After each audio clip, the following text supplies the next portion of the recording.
Primeiro Jornal. Tirol FM, com as primeiras informações do dia. Manhã desta sexta-feira, para finalizar nossas entrevistas dessa semana, um assunto que vai gerar muita discussão, acredito eu, né? Porque é algo que está presente, obviamente, no nosso dia a dia. E a gente ouve e vê falar em obesidade, em como a gente se descuida com a forma de nos alimentarmos. Então a gente convidou a nutricionista Gabriela Jacinto, que está aqui conosco, para falar sobre hábitos alimentares, mas falar acima de tudo sobre o que a gente anda comendo. Gabriela, bom dia, tudo bem? Seja bem-vinda. Bom dia, Marcos.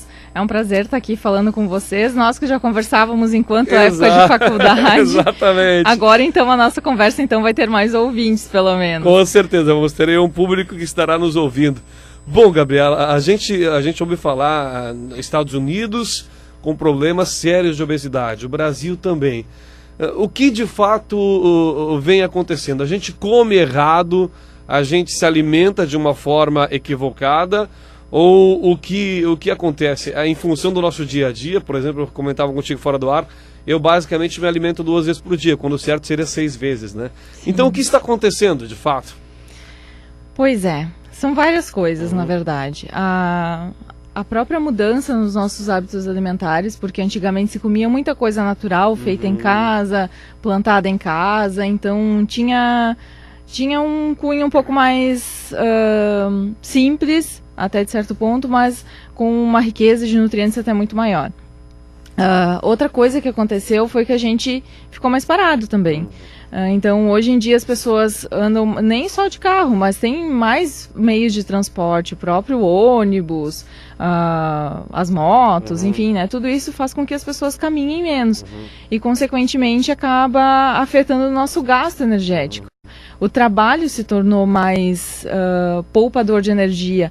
Hoje tu trabalha sentado, provavelmente teus pais não trabalhavam sentados. Então tudo isso interfere muito. Hoje a gente tem no Brasil em torno de 15% da população obesa. Né? A obesidade é parte de que? Parte daquele índice ou parte de um peso limite, mais ou menos? Na verdade, a maioria dos estudos ainda coloca como IMC. O IMC, né? Porque ele é uma forma um pouco mais fácil de tu tabular esses dados do que por peso. Mas, assim, se a gente for pensar, claro, existem casos que o IMC, por exemplo, um halterofilista, o cara é muito grande, mas ele tem pouca gordura. Mas para casos assim de população ainda se usa muito o IMC. E daí tu for pensar 15% da população obesa, 55% da população com sobrepeso, é um dado alarmante, preocupante. E fora, a gente fala... também tem até aquela questão do gordinho saudável, né? Nós temos... o que é considerado de fato uma obesidade que preocupa... A obesidade preocupa quando puxa com outras doenças também, como pressão alta, como diabetes, é isso mais ou menos? Na verdade, o que a pessoa tem que se preocupar? Às vezes é aquele magrinho pansudinho, né, que a gente fala. Isso já é uma preocupação, porque essa obesidade localizada, essa gordura localizada no abdômen, ela pode te trazer outras doenças no futuro. Então, ela pode te trazer uma resistência à insulina, que vai causar uma diabetes depois. Pode te ajudar a elevar a pressão. Claro, aí, que nem tu diz, aí tem o gordinho saudável, aquele cara que só é gordinho, mas ele não tem nenhum outro problema. O que a gente indica para uma pessoa dessas? Cuidar na alimentação, né, e praticar um exercício físico, que muitas vezes só isso já vai resolver o problema de prevenir outras comorbidades. Mas se essa pessoa já tem pai ou mãe hipertenso, na família, tios, avós com diabetes, já tem que tomar um cuidado maior e se prevenir também. Bom, falando agora em alimentação, aquele mito de que me ajuda aí, de manhã a gente tem que se alimentar como um rei, meio-dia como um príncipe e de noite como um mendigo. Isso é mito ou de fato a gente deveria observar? Porque se tiver que observar, eu vou ter que virar minha pirâmide, assim, porque é completamente diferente, embora faça apenas duas alimentações. Isso de fato é recorrente, é de fato realmente essa importância e é esse cronograma que a gente deveria de seguir? Às vezes a gente não dá devida importância para o café da manhã. Mas se a gente for analisar, a gente passa 8 horas em jejum, que seria, no caso, o nosso sono, né? Às vezes até um pouco mais, porque às vezes tu vai jantar às 8 da noite, dorme às 10 até, né, 6 da manhã. Então, às vezes tu passa 10 horas sem dormir, sem comer nada. E daí, de manhã tu vai trabalhar, tu já vai ter atividades que muitas vezes vão te exigir um gasto maior, por exemplo, de cérebro, né, de tu pensar, e daí tu vai estar com pouco substrato, tu vai estar com pouca energia disponível ali para tu utilizar. Claro que tu não vai deixar de fazer tuas atividades, tu vai conseguir fazer porque o nosso organismo ele tem meios disso. Mas que é importante tu tomar um café de manhã, tomar um copo de leite, um café com leite, um iogurte com uma fatia de pão, enfim, é bem importante, sim. Bom, e essas 6 refeições que a gente fala que deve ter por dia, quais são os horários e como ela se subdivide ao longo desse nosso... desde o momento que a gente não esteja dormindo, como a gente consegue dividir essas 6 momentos da nossa alimentação? É importante ressaltar também, Vinícius, que assim, ó, não adianta muitas vezes o cara fazer 6 refeições e fazer 6 refeições ruins. Às vezes é melhor a pessoa fazer 3 refeições boas, né, rica em fibras, com vários nutrientes, do que fazer uma alimentação, por exemplo, eu vou daí fazer de lanchinho, comer um biscoitinho, daí eu vou comer um pastelzinho. Então, às vezes é melhor então que a pessoa faça 3 refeições boas, do que fazer essas várias refeições com esses alimentos que não são tão indicados. Mas se a gente for conseguir fazer as 6 refeições, né, bater a meta da Organização Mundial da Saúde, de manhã, um sanduíche com um pãozinho integral, ou então, que nem eu antes disse, um pãozinho com café com leite, tranquilo. No meio da manhã, uma frutinha com um cereal, ou um iogurte, alguma coisa assim. No meio-dia, o famoso arroz e feijão, bife, salada, tá de bom tamanho. À tarde, a mesma coisa de manhã, né, uma fruta com cereal, ou com farelo de aveia, alguma coisa, ou um iogurte. À noite... pode, se a pessoa conseguiu consumir essas quantidades de cálcio em outros momentos, pode ser à noite também um mesmo prato do meio-dia, ou então um sanduíche um pouco mais reforçado, com salada, enfim. E antes de dormir, uma frutinha, alguma coisa assim, também é bacana. Deixa eu te fazer uma pergunta que eu discuto muito com meu pai, Gabriela, em casa. A questão do... especialmente no almoço, né? A questão da refeição junto com o líquido. Isso, de fato, prejudica... ou o líquido sendo um suco também, um suco de laranja rico em vitaminas, enfim, essa mistura almoço, que talvez seja a nossa refeição principal, com o líquido junto, isso traz benefícios ou deveria ser evitado também? Olha, tudo depende, porque assim, o nosso estômago ele tem uma capacidade de 300 ml. Então, se a gente for pensar isso, mais ou menos a gente ocupa isso com o prato de comida. Então, se tu ainda for tomar um líquido junto, isso vai acabar estendendo e até dificultando um pouco mais a digestão. Claro que, por exemplo, é sempre melhor tu comer a laranja, a fruta, do que o suco de laranja. Então, assim, para benefício de, por exemplo, absorver melhor o ferro do arroz, do feijão, enfim... Então come uma laranjinha do céu depois do almoço. Aquela receita da feijoada com laranja, então vai bem. Funciona. Que bacana. Bom, a gente vão surgindo perguntas aqui e a gente vai trazendo até para a nutricionista Gabriela Jacinto, se você quiser participar, pelo site www.radiotirol.com.br. Nós estamos no momento que a gente tem falado muito sobre alimentos orgânicos, né? Ou seja, quando a gente vai no supermercado, pelo menos era um hábito há mais tempo de aquele tomate que mais brilha, o mais vermelhinho, esse tem que ser o bom. E a alimentação orgânica traz um pouco mais de um diferencial justamente nisso, né? Às vezes, quando aquele alimento que não tem a melhor aparência, ele é o mais saudável. O que dá para falar dessa questão? Muita gente, a gente vê, assiste pela TV, há pessoas que moram em apartamento cultivando a sua hortinha em vasos, para comer aquele alface, enfim, né, para comer aquele legume, aquela verdura. Isso, de fato, é uma tendência, a gente deve se voltar para os alimentos orgânicos. E por que eles são, às vezes, mais caros que os alimentos tradicionais que a gente costuma comer? Bom, é bem importante a gente falar sobre orgânicos, porque hoje o gaúcho brasileiro também, consome em torno de 5 litros de agrotóxico por ano.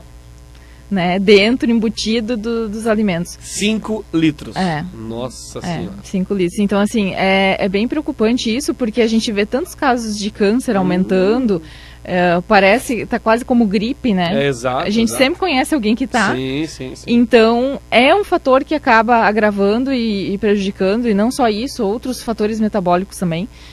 E sobre os orgânicos, assim, realmente, se a gente for pensar, aquela fruta que é a mais bonita da fruteira, ela provavelmente teve uma carga muito grande de agrotóxico. O que acontece? Tu acabou falando de questão de não ser tão saudável. Realmente, pela carga de agrotóxico, por outra coisa. Quando a fruta ela sofre uma agressão, seja, por exemplo, assim, um bichinho, ou, enfim, um fungo, alguma coisa, claro, né, alguma coisa que não vai acabar nos prejudicando.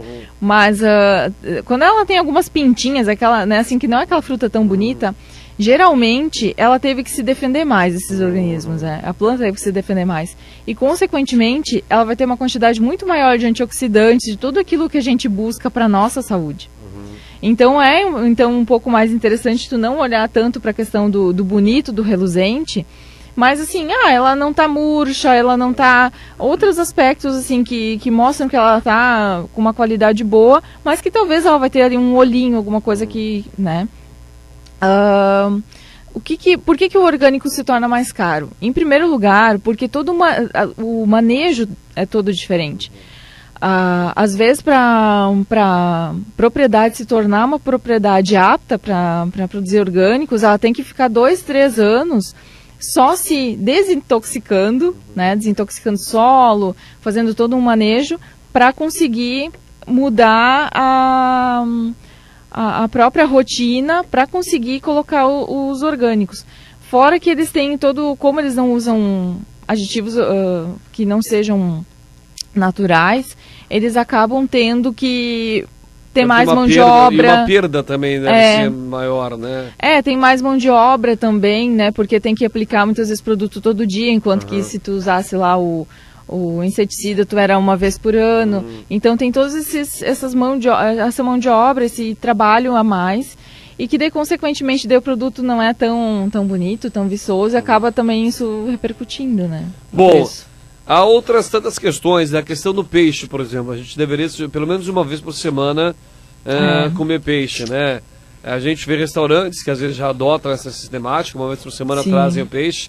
Agora, falando nas carnes, carne de res, a carne de gado, a carne de galinha, né? Enfim, e a carne de peixe. O que são essas três, como dá para diferenciá-las?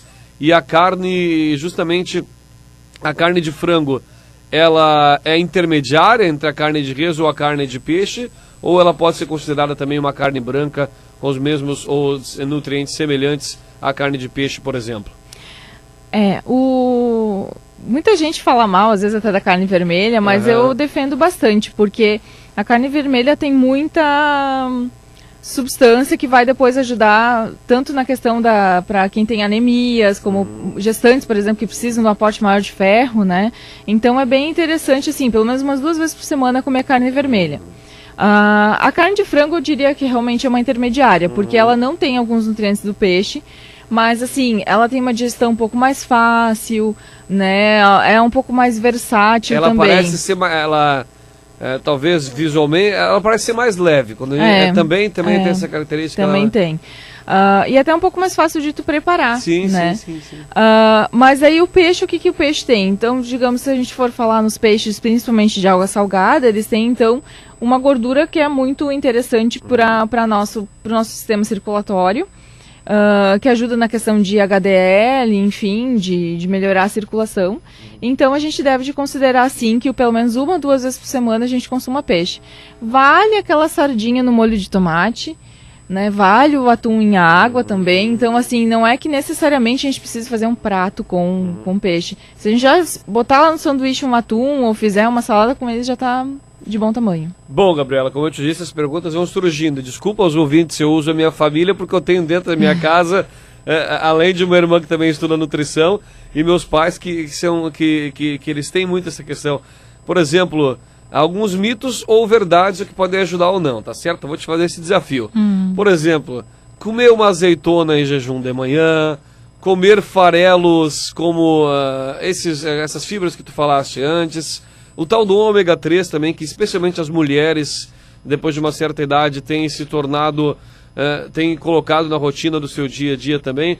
Todos esses cuidados com a saúde, eles são importantes, mesmo se a gente depois fazem isso em jejum e depois se descuida ao longo do alimento, ou tem que ser algo concomitante, assim, que tudo tem que ser uma engrenagem e ela tem que funcionar direitinho?